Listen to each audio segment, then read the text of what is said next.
North of 49, a guide to the rest of your life. Welcome to North of 49. Today we meet Daniel Wesley, a man of tremendous spirit, who's used his natural talent as an athlete to overcome adversity, to achieve an admirable balance in his own life, and to collect 12 Paralympic medals along the way. Also on today's show, we'll learn more about one of Daniel's passions, transcendental meditation. And we'll talk with Dr. Doug Clement about how to continue challenging the boundaries of your fitness, especially as you age. At 51, Daniel Wesley is an incredibly impressive and accomplished athlete. Yet Daniel is the first to acknowledge that, other than a little bit of tetherball and tag, athletic endeavors weren't really important to him when he was growing up. In 1973, I had an accident. I fell under a moving train, and that put me in the hospital at the same time as a young Rick Hansen.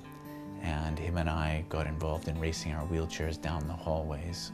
It wasn't until I was back at school in 1977 that he came out and invited me out to play some wheelchair basketball and some wheelchair volleyball. And that's where my whole sport involvement began. Daniel's natural athletic abilities took him all the way to the Paralympics at a time when these games were really starting to take shape. When I got involved in the Paralympic sports, back then, just before I got involved, it had its own little world. There was just guys in wheelchairs racing around. And I happened to get involved in 1988, and at that time, they embraced the disabled sports by allowing us to compete in the same venues as the able-bodied Olympics. And that really upped the ante, or gave us some credibility as disabled athletes. Daniel threw everything he had at the Games and went on to compete in both the summer and the winter Paralympics. He earned a total of 12 Paralympic medals, 4 of them gold. I've been to 5 Paralympic Games now. My first Paralympic Games were in 1988, where I was racing a wheelchair. I entered all the different wheelchair races back then, so any given day I was racing 2 and 3 times a day. It was a pretty high intensity to be competing at. Impressive as that is, participating in the Paralympics was only one aspect of Daniel's athletic career. He also competed in a wide array of other races and sport events, and collected a treasure trove of medals in a variety of sports accordingly. Daniel attributes part of his success in sport to cross-training, a concept he embraces both physically and mentally. When I was racing my sit ski, I was cross-training using tennis. Now, tennis and skiing are similar in that you really have to let go of what just happened.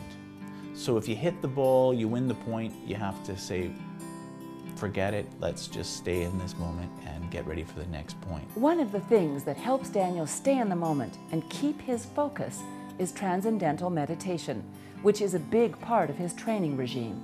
I practice transcendental meditation. I learned when I was 20. When I was first getting involved in my sports, the other guys were all training pretty intensely. And I thought, well, that if I wanted to do really well, I had to rest really well. And so I took up this TM, and it gave me a chance to settle down and recover from my training so that I could become fresh again and really get the most out of my next training session.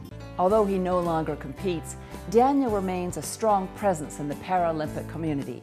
When the bid for the 2010 Games came to Vancouver, he was instrumental in presenting the plan to the International Olympic Committee, and even partook in the opening ceremonies, an experience he cherishes. I was honored to be able to carry the torch during the ceremonies.